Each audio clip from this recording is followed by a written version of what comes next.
नमस्कार मंडळी. श्री स्वामी समर्थ. आपल्या सगळ्यांचं माझ्या युट्यूब चॅनल मध्ये मी प्रियंका मनापासून स्वागत करते. आपल्या सगळ्यांना नवरात्रीच्या खूप खूप शुभेच्छा. प्रत्येकाच्या घरी घटस्थापना झालेली आहे. आपण 9 दिवस, या 9 दिवस वेगवेगळ्या पद्धतीने आपण उपासना करत आहे, आराधना करत आहे. देवीला 9 प्रकारच्या वेगवेगळ्या माळा आपण देवीला हे घालत आहे. तसेच ज्यांची उपास नाहीये त्यांनी सुद्धा आपल्या काही ना काहीतरी देवीची उपासना, आराधना आपण ही केली पाहिजे. ज्यांनी आतापर्यंत कोणती सेवा जर केली नसेल तर नक्कीच या नवरात्रीच्या सप्तमीला आपल्याला 7व्या माळीला असे काही मी उपाय आज सांगणार आहे, ते आपण आवर्जून नक्की करावे. याने आपण जे काही उपाय करत आहोत याने आपल्या घरातले सर्व आर्थिक प्रश्न दूर होतात. पॉझिटिव्ह ऊर्जा आपल्या घरामध्ये सदैव राहते. थांबलेली कामे हे पूर्ण होतील. मुलांच्या प्रगतीमध्ये वाढ होईल. म्हणूनच नवरात्रीचे 9 दिवस देवी ही जागृत अवस्थेमध्ये असती. आपल्याला जेवढी जास्त तिची सेवा करता येईल तेवढी आपण सेवा ही केली पाहिजे. शारदीय नवरात्रीच्या 7व्या दिवशी काल रात्री देवीची पूजा केली जाते. या दिवशी माता कालीचं आपण पूजन हे केलं पाहिजे. मंत्राचा जप आपण हा केला पाहिजे. या दिवशी केली जाणाऱ्या पूजेने सर्व प्रकारचे रोग हे दूर होतात, विजय प्राप्त होतो. जे काय आपण काम केलेली आहे आतापर्यंत जर ती पूर्ण होत नसेल तर मनापासून या दिवशी आपण सेवा करणार आहोत, त्यांनी ते काम पूर्ण होतात. सर्व विकार दूर करणारी देवी ही मानली जाते. मग या देवीला आपण आराधना केल्यानंतर, तिची पूजा अर्चना केल्यानंतर आपण गुळाचा नैवेद्य हा नेहमी या दिवशी दाखवला पाहिजे. त्याचा चांगला परिणाम हा आपल्या शरीरावर दिसून येतो. सगळ्यांनी मिळून तो नैवेद्य जो आपण देवी पुढे ठेवलेला आहे तो प्रसाद म्हणून आपण सगळ्यांनी हा ग्रहण केला पाहिजे.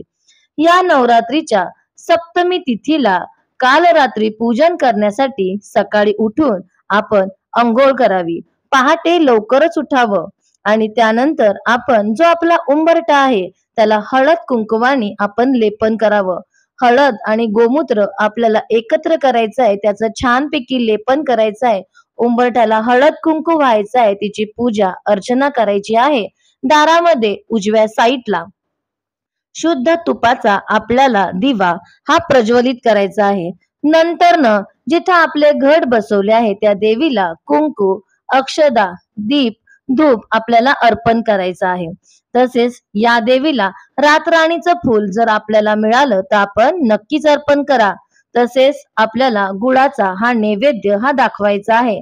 मग आपली जी देवीची आरती असती ती आरती आपल्याला करायची आहे. या दिवशी ज्यांनी आतापर्यंत दुर्गा सप्तशतीचे जर पाठ केले नसतील तर आवर्जून या दिवशी आपण दुर्गा सप्तशतीचा पाठ हा नक्की करा. ज्यांना दुर्गा सप्तशतीचा पाठ करणं शक्य नाहीये त्यांनी दुर्गा चालीसाचा जप, दुर्गा चालीसा किंवा नवार्णव मंत्राचा जप आपण केलाच पाहिजे. दुर्गा सप्तशती पाठ करणं अत्यंत शुभदायी आहे. जे कोणी दुर्गा सप्तशतीचा पाठ या सप्तमीला करतील त्यांच्या घरातली जी काही नकारात्मक ऊर्जा असेल ते पूर्णपैकी निघून जाईल. तसेच आई जगदंबाचा वास हा आपल्या घरामध्ये राहील. तर सगळ्यांना एक विनंती आहे, ज्यांनी आतापर्यंत खरंच केलं नसेल त्यांनी याला सप्तमीला नक्कीच दुर्गा सप्तशतीचा एक पाठ तरी पूर्ण आवर्जून करावा आणि फळ अनुभव स्वतः घ्यावा. तसेच या दिवशी लाल चंदन माळेने आपण देवीचा जप केला पाहिजे. आपण नवार्णव मंत्राचा सुद्धा जप करू शकता किंवा आपली जी कुलदेवी आहे तिचं सुद्धा आपण जप करू शकता. लाल चंदन माळ जर उपलब्ध नसेल तर रुद्राक्षा माळेने जप केला तरीही चालेल. या कालरात्रीचा मंत्र ओम कालरात्री नमः हा मंत्र आहे. हा मंत्र म्हणू शकता. ज्यांना नवार्णव मंत्र म्हणायची इच्छा आहे त्यांनी नवार्णव मंत्र नंतर हा मंत्र म्हटला तरीही चालेल. तसेच आपल्याला या दिवशी आपण विड्याच्या पानाचा सुद्धा हा उपाय आपण करू शकतो. ज्यांच्या घरात ज्यांना असं वाटतं की जास्त प्रमाणामध्ये नकारात्मक ऊर्जा आपल्या घरामध्ये आहे त्यांनी हा उपाय अवश्य करावा. विड्याचं पान घ्यावं, त्याच्यावर थोडस केसर टाकावं, देवी पुढे ते पान विड्याचं ठेवावं, त्याच्यावर दुर्गा सप्तशतीचा पाठ करावा. पाठ करणं हा कंपल्सरी आहे. त्यांनीच आपल्या घरातली पूर्णपणे नकारात्मक ऊर्जा ही निघून जाते. पाठ केल्यानंतर ते पान तिथे दिवसभर तिथे ठेवायचं आहे. दुसऱ्या दिवशी ते प्रवाहित आपल्याला करायचं आहे. याने जी काही आपल्या घरातली नकारात्मक ऊर्जा असेल, वास्तू दोष असेल, तो पूर्णपैकी निघून जातो. दुसरा उपाय म्हणजे आपण एखादी छोटीशी पंती घ्यायची आहे मातीची, त्याच्यामध्ये 2-3 कापूरचे तुकडे टाकायचे आहे. जर भीमसेनी आयुर्वेदिक कापूर मिळाला तर अतिउत्तम, तो टाकायचा आहे. 2-3 लवंगा टाकायचा आहे. त्याचा धूर करायचा आहे आणि तो पूर्णपैकी धूर आपल्या घरामध्ये तो फिरवायचा आहे. छोट्या कान्या कोपऱ्यांमधून ते फिरवायचं आहे. असं केल्याने पूर्णपैकी घरातली नकारात्मक ऊर्जा ही निघून जाते.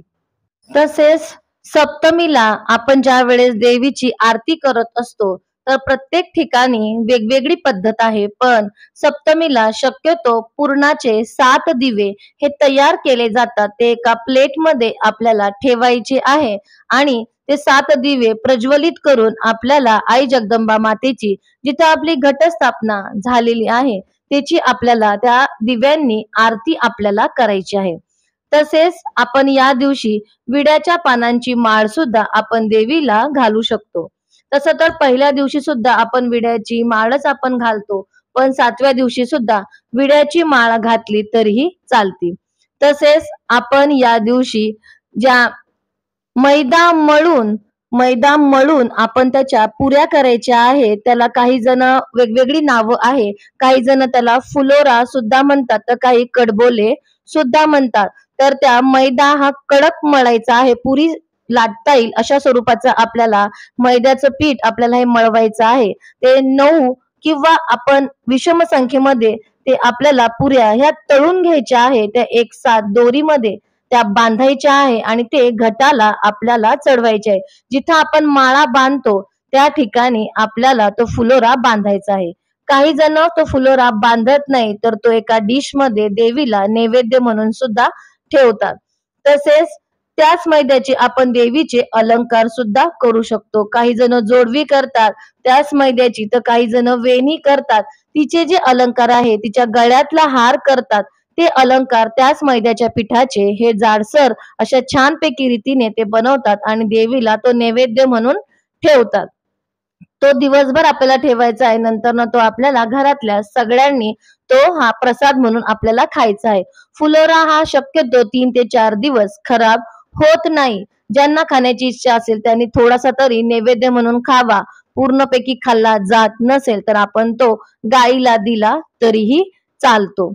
आपण आपल्या परीने या दिवशी जेवढी सगळ्यांना जास्त सेवा करता येईल तेवढी आपण सेवा ही नक्कीच केली पाहिजे. त्याच्यानंतर सप्तमीला ज्यांनी दुर्गाच्या मातेमध्ये जर कोणी गेले नसल, म्हणजे आपल्या जवळ कोणतंही देवी मातेचं जर मंदिर असेल तर आवर्जून तिथे जा, विड्याचं पान घेऊन जा.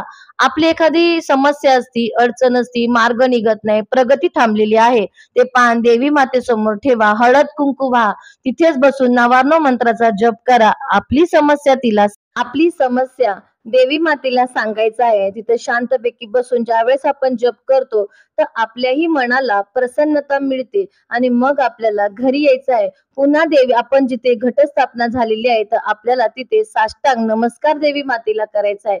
नक्कीच आपल्या ज्या काय इच्छा असतील, जे काय अडथळे असतील, ते सगळे अडथळे आपले दूर होतील, इच्छा आपल्या पूर्ण होतील. आपल्या मुलांसाठी जर आपण एखादी प्रार्थना करत असेल तर नक्कीच आपल्या मुलांचं कल्याण होईल. तर या छोट्या छोट्या गोष्टी आपण या दुर्गा सप्तमीला आपण आवर्जून ह्या केल्या पाहिजे. खरंच या दिवशी ज्यांनी आतापर्यंत जर पारायण केलं नसेल तर आवर्जून एकदा तरी दुर्गा सप्तशतीचं पारायण करा. ज्यांना पारायण करणं शक्य नाहीये त्यांनी कीलक स्तोत्र, अर्कला स्तोत्राचं वाचन करा, महालक्ष्मी अष्टक वाचा. या दिवशी आपण रामरक्षा वाचू शकतो. ही वेगवेगळी सेवा ही आपण ही केली पाहिजे. धन्यवाद.